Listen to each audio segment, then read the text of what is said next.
আসসালামু আলাইকুম। এই কিছুক্ষণ আগে একটি ভিডিও আমি দেখলাম। ভিডিওটি আপনাদের সাথে আমি শেয়ার করছি। আমার কিন্তু বড় কতগুলো ক্যামেরা আছে, আনাইলে কিন্তু দৌড়েই পালাইবেন। দাঁড়াও, একটু দাঁড়াবেন, এখানেই দাঁড়াবেন, এখানেই দাঁড়াবেন, আপনার রহিম ভাই, এই কাকুলিয়ার মোড়ে আপনার সার্জেন্ট কাউসার সাহেব, কনস্টেবল সাইদুর, আর ওনার নাম তো পাই না। ক্যামেরা ধরিয়া ভিডিও করে আমার তো করেছে, আমার নুনুকে ভিডিও করে, বুঝছেন? হ্যাঁ, ভিডিও করে। আমি বড় ক্যামেরা আনাবো, আমার ক্যামেরা আনাবো।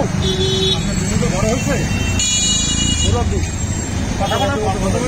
কনস্টেবল চুপ থাকেন, আপনি আপনার অভিযোগ চুপ থাকেন। আপনি কনস্টেবল কথা বলতে খেয়াল নাই, কনস্টেবল কথা বলতে পারে না, কনস্টেবল কথা বলতে পারে না। কনস্টেবল বলবা না, কনস্টেবল কথা বলবে। হ্যাঁ, ধরেন, ধরেন, ভালো করে ধরেন। তিনজনকে জীবনে আর যাতে না ধরা লাগে ব্যবস্থা করে দিব। আমি নামবো না, আপনি লাগলে গাড়ি নিয়ে যান, অ্যারেস্ট করে নেন, গাড়ি যান, সাধ্য থাকলে নিয়ে যান।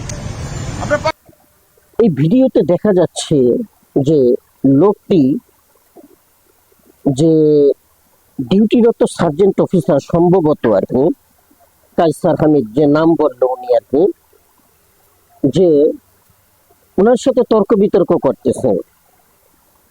কি বিষয়ে তর্ক বিতর্ক হচ্ছে সেটা ঠিক বুঝতে পারলাম না। তবে আপাত দৃষ্টিতে এই ভিডিওর মাধ্যমে বোঝা যায় যে দুটি লোক মোটরসাইকেল চালাচ্ছে, তাদের দুইজনের মাথায় কারোরই হেলমেট নাই। এখন এই কারণে পুলিশ তাদেরকে ধরতেই পারে। এই সার্জেন্ট অফিসার তার ডিউটির খাতিরে, কর্তব্যের খাতিরে তাদেরকে ধরতেই পারে, যেহেতু দুজনের মাথায় একজনেরও হেলমেট নাই। যার ফলশ্রুতিতে তাদের কাগজপত্র চেক করতে পারে, চাইতে পারে যে আপনি কাগজপত্র দেখান। তো কাগজপত্র যদি ঠিকও থাকে, তবুও তাদের মাথায় হেলমেট না থাকার কারণে তারা জরিমানা সামিল হবেন।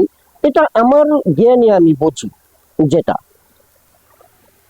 কিন্তু যে মূল বিষয়টা হচ্ছে, এই মোটরসাইকেল আরোহী ব্যক্তি কিভাবে তাদেরকে ধমকাচ্ছে, তাদের ভাষাগুলো শুনুন, তাদের অ্যাগ্রেসিভ মুডটা দেখুন, যে তারা কিভাবে কথা বলতেছে একজন সার্জেন্ট অফিসারের সাথে, ট্রাফিক সার্জেন্ট অফিসারের সাথে, কিংবা ওখানে যে কনস্টেবল আছে, ট্রাফিক কনস্টেবল আছে, তাকেও বলতেছে যে তার কথা বলারই কোনো অধিকার নাই। ধরে নিলাম হতেই পারে নাই, কিন্তু আমার কথা সেটা না। তারা যেভাবে অ্যাগ্রেসিভ মাইন্ডে, অ্যাগ্রেসিভ মুডে তাদের সাথে কথা বলতেছে এবং তাদেরকে যেভাবে হুমকি ধামকি দিতেছে, কারণ তারা বলতেছে যে আপনারা ক্যামেরা করতেছেন, অর্থাৎ ট্রাফিক সার্জেন্ট ব্যাপারটা ক্যামেরা করতেছে বলে তারা তাদেরকে হুমকি দিতেছে যে এর চাইতে বড় বড় ক্যামেরা কিন্তু আমাদের আছে, এবং তোমরা ক্যামেরা সরাইও না, তোমরা ভালো করে ক্যামেরা করো, আমার ক্যামেরা আমি আনতেছি, আনার ব্যবস্থা করতেছি। এই বলে সে তার পরিচিত কোনো একজনকে, হয়তো বড় কোনো পার্সন হবেন, তাকে ফোন দিয়েছেন।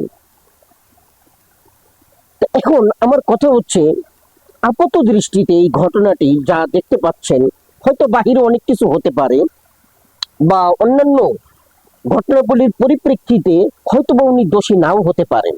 যেহেতু আমি পুরো ঘটনা জানি না, আমি এতটুকু ভিডিওই দেখেছি।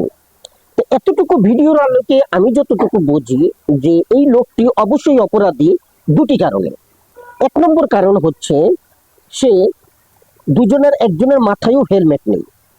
আর দুই নম্বর কথা হচ্ছে, তিনি ট্রাফিক সার্জেন্টকে যেভাবে হুমকি ধামকি দিলেন এবং সে বড় ক্যামেরা আনার কথাও বলতেছেন, মানে তার বড় ক্যামেরা আছে, হয়তো বা উনি সাংবাদিক, এটা হতে পারে যতটুকু বোঝা যায় যে উনি সাংবাদিক, ওনারও বড় বড় ক্যামেরা আছে, সেগুলো নিয়ে ওনাদের করবেন, ভালো কথা। তারা যদি দুর্নীতি করে থাকেন তাদের ক্যামেরাও করুন এবং তাদেরকে শাস্তির আওতায় নিয়ে আসুন।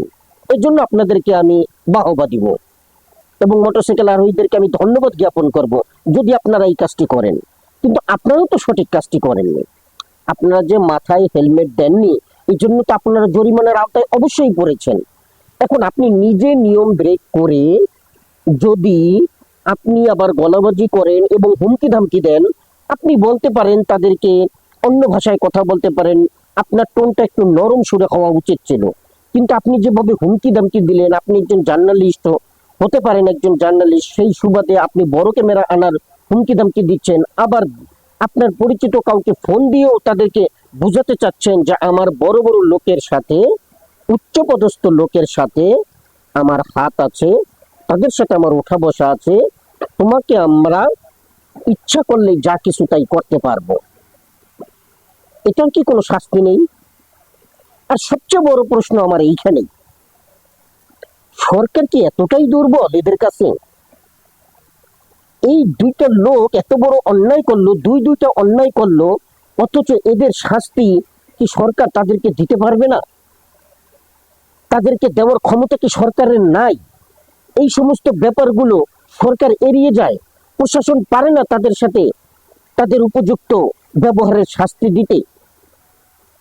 অথচ দেখা যায় যখন কোনো মিটিং মিছিল হয় কিংবা সোহানি শিফার মতন লোক যখন হকার উচ্ছেদের জন্য আন্দোলন করে, সচিবালয়ের সামনে 10 টাকার প্লেটের ভাত দিতে চায়, তখন সোহানি শিফার মতন ম্যাডামকে কোনো কারণ দর্শানো ছাড়াই তুলে নিয়ে যাওয়া হচ্ছে, আবার মুসলেকা দিয়ে তাকে ছেড়েও দেওয়া হচ্ছে।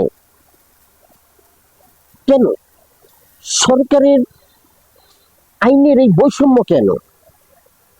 কেন এই দ্বৈততা দেখা যায়? কিছু পাওয়ারফুল লোকের বেলায় একরকম আইন, আর দুর্বল লোকেদের বেলায় আরেক রকম আইন।